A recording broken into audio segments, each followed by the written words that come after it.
વાલા ભાઈઓ અને બહેનો, આપ સર્વને લોગોસ બાઇબલ સ્ટડી તરફથી હું પ્રેમી સલામ પાઠવું છું.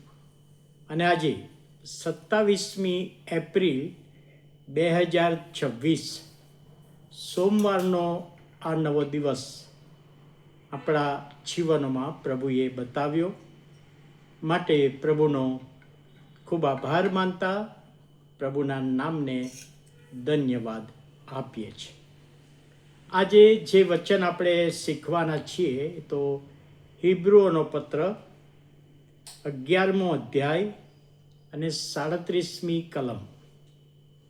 હવે હિબ્રુઓનો પત્ર એ લેખકે આ અધ્યાયમાં જે વિશ્વાસના અને પ્રાર્થનાના યોદ્ધાઓ જેમણે ઈશ્વર પર વિશ્વાસ કર્યો, પ્રભુ ઈસુ પર વિશ્વાસ કર્યો અને એમણે જે સહન કર્યું એ બાબત વિશે આ પત્રમાં અને આ કલમમાં, આ અધ્યાયમાં એનો ઉલ્લેખ છે. 11:37 તેઓને, જેઓએ વિશ્વાસ કર્યો છે તેઓને પથ્થરોથી મારી નાખવામાં આવ્યા, તેઓને કરવતથી વહેરવામાં આવ્યા. આ આવતીકાલે આપણે જોવાના છીએ. તેઓને લાલચો આપવામાં આવી, તેઓ તલવારથી માર્યા ગયા, તેઓ ઘેટા બકરાના ચામડા પહેરીને ફરતા હતા, તેઓ કંગાળ, રીબાયેલા તથા પીડાયેલા હતા. જે વિશ્વાસીઓ પ્રથમ સદીમાં અને ત્યાર પછીના સમયમાં પ્રભુ ઈસુના માટે જે સહન કર્યું, જીવતા ઈશ્વરને માટે સહન કર્યું, એ બાબતો અહીં આગળ લખવામાં આવ્યું છે. હિબ્રુઓનો પત્રને 11મા અધ્યાયમાં જે વિશ્વાસીઓના નામ આપણે વાંચીએ છીએ અને 11મો અધ્યાયને 37મી કલમમાં પથ્થરથી માર્યા. તે વખતે પથ્થરથી મારવાની શિક્ષા હતી. સ્ટેફનને પણ પથ્થરથી માર્યો એ આપણે જાણીએ છીએ. અને ત્યાર પછી કહે છે ઘણા તલવારથી માર્યા ગયા. અને સતાવણીનો આ એક ભાગ જ હતો, પણ તેમણે જીવતા ઈશ્વરને માટે, પ્રભુને માટે સહન કર્યું અને અંત સુધી વિશ્વાસમાં તેઓ વળગી રહ્યા.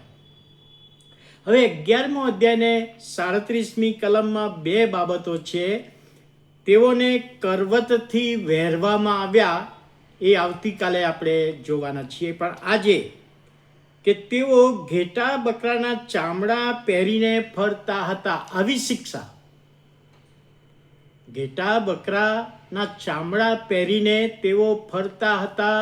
અને બાઇબલમાં આ વિશે આવી શિક્ષા આપણે કોઈ જગ્યાએ વાંચી નથી, પણ બાઇબલ ઇતિહાસમાં આ લખવામાં આવેલું છે કે ઘેટા બકરાના ચામડા પહેરીને ફર્યા. એનો અર્થ શું? બે રીતે એનો અર્થ થાય છે.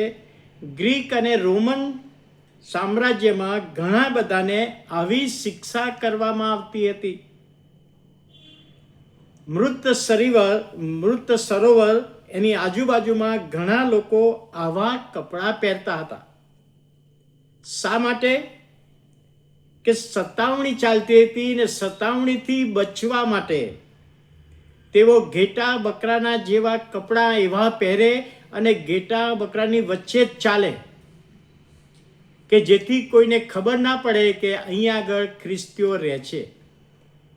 ઘેટા બકરાનો તો પશુપાલનનો ધંધો હતો. ઘણા બધા ઘેટા બકરા રોડ પર જતા હોય, ખેતરમાં હોય, તો આવા લોકો સતાવણીથી બચવાને માટે ઘેટા બકરાના જેવા કલરવાળા કપડાં પહેરીને એ ટોળામાં થઈ જતા. એક બાબત આ હતી.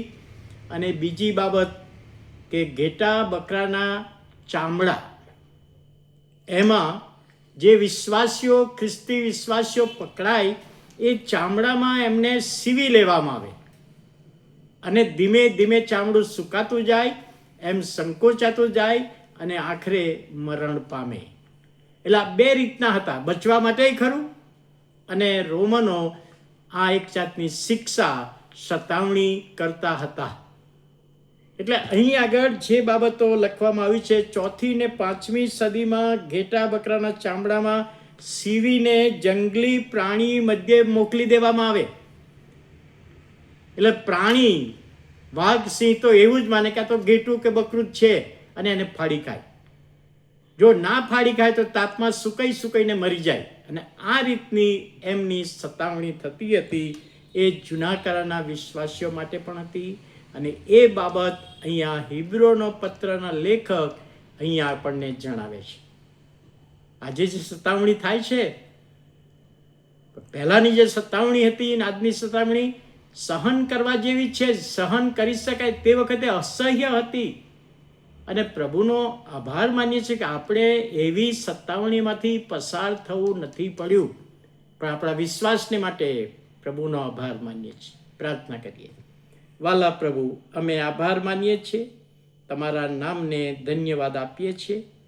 અને આજની કલમ દ્વારા જે તે વખતની સતાવણીની બાબત અમે જોઈ શક્યા, તમારી કૃપામાં અમને સહાય કરો, મદદ કરો અને આજે તમારો આશીર્વાદ આપો. ઈસુ પ્રભુના નામમાં સાંભળો, માન્ય કરો. આમેન.